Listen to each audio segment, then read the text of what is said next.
She was 16, sweet-faced, soft-spoken, a girl who blended into the background of her high school. But behind the innocent smile was a secret, a plan so cold, so carefully calculated. It ended with her own mother lying dead in a pool of blood. This wasn't a burglary. It wasn't a random act of violence. This was betrayal plotted from inside the family home. And when the truth emerged, the world was left stunned. Piers Morgan, in a prison interview, said to Emma, "You weren't angry in the heat of the moment. This wasn't an accident. You plotted your mother's murder, and you made it happen. So tell me, Emma, how do you even live with that?" This is the story of Karen Mitchell and her daughter, Emma. A story of love twisted into hatred, and of how one teenager crossed the line from rebellion to murder. Karen Mitchell was 42 years old. To her friends, she was known as hardworking, independent, and endlessly devoted to her only child. She raised Emma alone after her marriage fell apart. Life wasn't always easy. Karen worked long hours as a medical receptionist by day and picked up evening shifts at a diner to cover bills. But she made sure Emma never went without. Birthdays were celebrated. School trips were paid for. Every dollar Karen earned, she spent making sure her daughter had a future. According to their neighbors, Karen adored Emma. She really did. Everything was about that girl. She'd say, "I don't care if I have to work 2 jobs. Emma is going to have the best life I can give her." But love often came with rules. Karen believed in discipline. Emma had a curfew. Her phone use was monitored. Dating, especially older boys, was strictly off limits. And to a 16-year-old, those rules felt like prison bars. Emma saw herself not as protected, but controlled. Not as loved, but suffocated. Emma was a quiet girl at school. Shy, average grades, a few close friends. But at home, tensions with her mother grew daily. Karen would ask about homework. Emma would roll her eyes. Karen would take away her phone at night. Emma would scream that she was being treated like a child. Normal teenage rebellion, some would say. But in Emma's case, it was more than that. Because into her life walked 19-year-old Jake. Jake was everything Karen hated. Older, reckless, a dropout who drifted from job to job. He smoked. He drank. He carried a knife. And to Emma, he was freedom. They met through mutual friends. And almost instantly, Emma was infatuated. Her mother saw the danger and tried to intervene. She forbade Emma from seeing Jake. She grounded her, took away her phone, even tried to involve other family members. But Emma was determined. She lied. She snuck out. She created secret social media accounts. And through those late-night conversations with Jake, resentment toward her mother began to fester. At first, Emma's complaints were typical. "She won't let me see you. She hates me. She ruins everything." But slowly, the tone of her messages darkened. She began to say she wished her mom was gone. Then, "I just want her dead." Jake didn't take her seriously at first. He brushed it off as teenage anger. But Emma was persistent. Over weeks, her messages grew more specific. She talked about life insurance, about how free she would be, about how they could be together without Karen standing in the way. Detectives would later discover hundreds of these messages, stretching back months. Emma wasn't joking. She was planning. She drew maps of the house, noting where her mother slept, where the knives were kept, how to get in and out without being noticed. She promised Jake her savings, a few $100s from babysitting jobs. She swore she would leave the back door unlocked. And by early March, the plan was set. March 14th began like any other day. Karen came home from work, tired but smiling. She cooked dinner. She reminded Emma about an upcoming math test. She told her she loved her. But for Emma, that night was different. She knew what was coming. At 10:30 p.m., Karen went to bed. Around midnight, Emma sent a final message to Jake. "It's unlocked." Then she crept downstairs, quietly sliding the bolt on the back door. She returned to her room and sat in silence, waiting. At 2 a.m., Jake slipped into the house. He carried a kitchen knife. Emma lay in her bed, covering her ears with a pillow. Her mother never stood a chance. She was attacked in her sleep, stabbed repeatedly in her own bed. Neighbors later reported hearing muffled screams, then silence. When it was over, Jake fled into the night, and Emma stepped into the hallway. Her mother was dead. The house reeked of blood, and Emma began to cry, but not from grief, from performance. Police arrived minutes later after a 911 call from Emma. Her voice on the line was panicked, frantic, almost hysterical. She claimed she had woken to strange noises, that she ran to her mother's room and found her covered in blood. At first, officers considered the possibility of a home invasion, but within minutes, doubts arose. There were no signs of forced entry, no valuables missing, nothing ransacked. It looked less like a burglary and more like a targeted attack.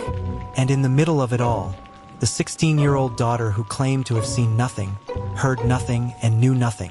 After the interview, the detective, unsatisfied with the outcome, said to himself, "She was crying, yes, but it didn't feel real. There was something in her demeanor that didn't sit right with me. It was as if she was performing for us." Still, Emma was treated as a grieving child, at least for the moment. But everything would change when detectives got hold of her phone. At the precinct, detectives examined Emma's phone. At first glance, it looked like any other teenager's device. Selfies, music apps, messages with friends. But buried in her chat history was the truth. Hundreds of late-night messages with Jake. And they were chilling. "She ruins everything. I hate her. When will you do it? Don't forget the knife. The door will be open." Some messages were coldly practical. Others read like a countdown. One exchange, just days before the killing, sealed Emma's fate. "Emma, promise me you'll go through with it this time. Jake, you'll finally be free." Detectives stared at the screen in disbelief. Detective, recalling later, "It was the kind of evidence you rarely get. Not just motive, not just opportunity, but actual instructions, step by step, in her own words. It was no longer a whodunit. It was a matter of proving how deeply Emma was involved." Emma was brought in for questioning the following afternoon. She sat across the table, small and nervous, fiddling with the sleeves of her hoodie. At first, she stuck to her story. She was asleep when it happened. She woke up, found her mother, and called for help. But detectives pressed harder. Why wasn't there forced entry? Why weren't valuables taken? Why had her phone records shown constant late-night texting? Emma shifted uncomfortably. When confronted with the actual messages, her facade cracked. She buried her face in her hands, sobbing. "Emma, I didn't mean for it to happen like that. I just wanted it to stop. I didn't think he'd really do it." It was a partial confession, a desperate attempt to downplay her role. But detectives weren't buying it. "Detective, you unlocked the door. You gave him the map. You told him when she'd be asleep. Without you, this doesn't happen." Emma had no answer. The room was silent, except for her quiet sobs. By the following morning, both Emma and Jake were formally charged.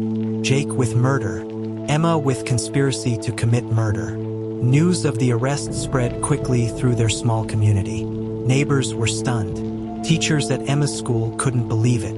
A mother dead, a daughter accused of orchestrating it. The story made headlines nationwide, not just because of the brutality of the crime, but because of the shocking betrayal at its core. Local reporter: "It's the kind of case you almost can't wrap your head around.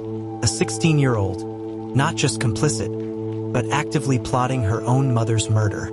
The prosecution built a case that was airtight. They had the messages. They had the maps Emma had drawn. They had her own confession. Their narrative was clear. Emma wasn't a victim of manipulation. She was the mastermind. The defense, meanwhile, painted a very different picture. Emma, they argued, was a child. A naive girl groomed and manipulated by an older, dangerous boyfriend. A teenager who said dark things in anger, but never truly believed they would happen. It was a battle between two narratives. Was Emma the cold planner of a brutal crime, or a foolish child who got in too deep? The trial began in the spring. The courtroom was packed. Karen's family sat in the front row, clutching tissues, bracing themselves for details too horrific to bear. Emma walked in wearing a simple blouse. Her hair was tied back. She looked even younger than her 16 years. When the jury looked at her, they didn't see a monster. They saw a child. But the evidence told a very different story. The prosecution began by painting a picture of Karen, a hardworking single mother who gave everything to her daughter. Then they revealed the betrayal. One by one, the text messages were read aloud. Jurors gasped as they heard Emma's own words. "I can't take her anymore. She needs to be gone. Do it tonight. I'll leave the door open." The courtroom was silent, except for the quiet sobs of Karen's sister. Several witnesses took the stand. Forensics experts testified about the lack of forced entry. Detectives recounted the interrogation and Emma's confession. Friends of Emma spoke about how she often complained about her mother, but none had believed she was serious. The defense tried to humanize Emma. They called psychologists who argued she was easily influenced, emotionally immature, and unable to fully grasp the permanence of death. One psychologist claimed Emma's messages were fantasy-like, an immature way of venting, not genuine planning. But the prosecution countered, fantasy doesn't unlock doors. Fantasy doesn't draw maps of a house. Fantasy doesn't result in a woman stabbed to death in her own bed. After 2 weeks of testimony, the case went to the jury. They deliberated for just 4 hours. When they returned, the courtroom held its breath. The verdict: guilty of conspiracy to commit murder. Emma Mitchell, age 16, was sentenced to 40 years in prison. Jake received life without parole. Karen's sister sobbed. The rest of the family sat in stunned silence. A mother was gone. A daughter's life, in many ways, was over. The tragedy was total. It had been 6 years since the night Karen Mitchell was murdered. Emma Mitchell, once a 16-year-old high schooler, was now 22. She had spent every day since behind bars. Prison had changed her. The bright-eyed, defiant teenager was gone. In her place was a quieter, more withdrawn young woman who had been forced to face the reality of her choices. And now, for the first time, she agreed to sit down for an interview. The interviewer, Piers Morgan. The prison visitation room was stark. Metal chairs, a table bolted to the floor, cameras rolling. Emma walked in, shackled at the wrists and ankles. She sat down across from Piers. He didn't waste time. Piers Morgan: "Emma, you're serving 40 years for planning your mother's murder. Do you accept responsibility for what you did?" Emma lowered her eyes. "Emma, yes, I know what I did. I know what it cost. I think about it every single day." Piers studied her carefully. Piers Morgan: "There are people watching this who see you as cold, calculating, someone who wanted her mother dead. Are they wrong?" Emma's voice racked. "Emma, I was angry. I thought she was controlling me, ruining my life. I said things I never should have. But I never thought Jake would actually go through with it. I wanted her gone. Yes, but I didn't understand what that really meant until it happened." Piers leaned in. "Piers Morgan, you left the door unlocked. You drew him a map of the house. You told him when she would be asleep. That's not just talk, Emma. That's planning." There was a long pause. Tears welled in Emma's eyes. "Emma, I know." Piers pressed harder, refusing to let her hide behind excuses. "Piers Morgan, do you feel remorse? Or do you just feel sorry for yourself?" Emma wiped her face. "Emma, I feel remorse. I feel it every morning I wake up in here. My mom gave me everything, and I repaid her by betraying her in the worst way possible. I can never undo that, and I'll never forgive myself." Piers' expression hardened. "Piers Morgan, but you robbed her of her life. You robbed her of a future. Do you deserve one?" Emma stared at the table. "Emma, I don't know. Some days I think no. Some days I think. The only thing I can do now is tell the truth. If other kids out there are angry, if they think about doing something like this, maybe they'll hear my story and stop before it's too late." Emma described her life behind bars. The loneliness, the endless routine. The whispers from other inmates who saw her not just as a criminal, but as the girl who planned her mother's death. Emma, it's not just prison. It's living every day knowing I destroyed my family. My relatives won't speak to me. My friends are gone. I killed my own future. And hers. Karen's sister, who had raised Emma's younger cousin after the tragedy, spoke outside the courtroom years earlier. Her words still haunted the community. Karen's sister, "We lost Karen that night, but we also lost Emma. It was like losing two people. And the hardest part is knowing it did never troublemaker." Neighbors remembered Karen as devoted, loving, endlessly patient. How could such darkness have taken root under their noses? Local resident. It makes you question everything. If a daughter can plan her own mother's murder, what else do we not see happening behind closed doors? As the interview wound down, Piers asked one final question. Piers Morgan. If your mother were here, sitting where I am, what would you say to her? Emma's face crumbled. Emma, I'd say I'm sorry, that I love her, that I wish I could take it all back. And I'd beg her for forgiveness, but I know I don't deserve it. Silence filled the room. Even Piers, known for his tough questioning, seemed momentarily at a loss for words. As the cameras cut, viewers were left with haunting questions.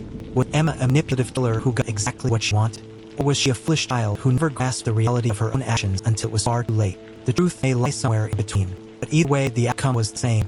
A mother's life stolen, a daughter condemned. Karen Mitchell's story is one of love, betrayal, and a tragedy that never should have happened. A mother's life stolen, not by a stranger, but by the very child she raised. Cases like this force us to confront questions that have no easy answers. About family, forgiveness, and the darkness some people carry within them. If stories like this move you, if you believe these voices, these victims, should never be forgotten. It helps keep their memories alive. By liking this video, sharing it with others, and subscribing to this channel, you become part of a community that refuses to look away from truth. Every click, every share, every subscription ensures that these stories are heard, not just as tragedies, but as warnings, reminders, and lessons for us all. Because behind every crime, there's a story that must be told, and together, we'll make sure it never fades into silence.